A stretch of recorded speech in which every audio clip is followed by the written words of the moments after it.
ஒரு வாட்டி ஒரு அப்பாவும் பையனும் பேசிகிட்டு இருக்காங்க. பையன் சொல்கிறான், என் லைஃப்பில் எனக்கு எவ்வளோ பெஸ்ட் ஃப்ரெண்ட்ஸ் இருக்காங்க தெரியுமாப்பா, எனக்காக அவங்க என்ன வேணால் செய்வாங்க. அப்படியா, உனக்காக என்ன வேணால் செய்வாங்களா? அவ்வளோ பெஸ்ட் ஃப்ரெண்ட்ஸ் இருக்காங்கன்னு சொன்னீங்களா, அதில் ஒரு பேர் சொல்லுன்னு அப்பா கேட்குறாரு. இவன் யோசிச்சுட்டு ஒரு பேர் சொல்ல, நைட்டு நம்ம அவங்க வீட்டுக்கிட்ட போகலான்னு அப்பா. அவங்க 2 பேரும் அவங்க ஃப்ரெண்டு வீட்டுக்கிட்ட போயிட்டு வெளியே நின்றுட்டு கூப்பிட்றா. அவங்க அம்மா 2 பேரும் பேசுகிறது கேட்குது. அவன் நண்பன் சொல்கிறான், நான் இல்லைன்னு சொல்லிடுமா, நான் இல்லைன்னு சொல்லிடுன்னு சொல்கிறான். அவங்க தாயுமே அதையே சொல்கிறாங்க. சரிம்மா நான் போயிட்டு வரேன்னு இவங்க கிளம்பி வந்துடுறாங்க. இப்போ நான் என் ஃப்ரெண்டு வீட்டுக்கிட்ட உன்னை கூட்டிகிட்டு போகிறேன் அப்படின்னு அவங்க அப்பா கூப்பிட்டுட்டு போகிறாங்க. அவங்க அப்பா அவங்க ஃப்ரெண்டு வீட்டு கதவை தட்டிட்டு கூப்பிடுறாங்க. 2 நிமிஷம் இரு அப்படின்ற சத்தம் கேட்குது.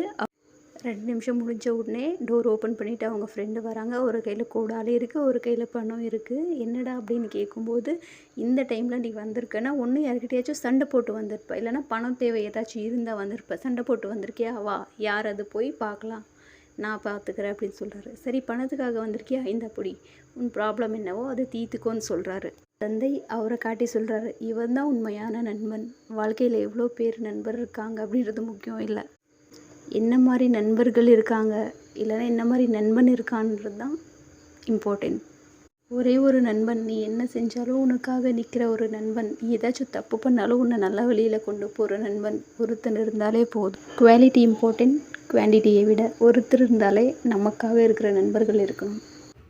உங்கள் லைஃப்லேயும் அந்த மாதிரி உண்மையான நண்பன் இருந்தால் இந்த ஸ்டோரியை டேக் பண்ணிவிட்டு லைக் பண்ணுங்கள், ஷேர் பண்ணுங்கள் அண்ட் சப்ஸ்கிரைப் பண்ணுங்கள். தேங்க்யூ.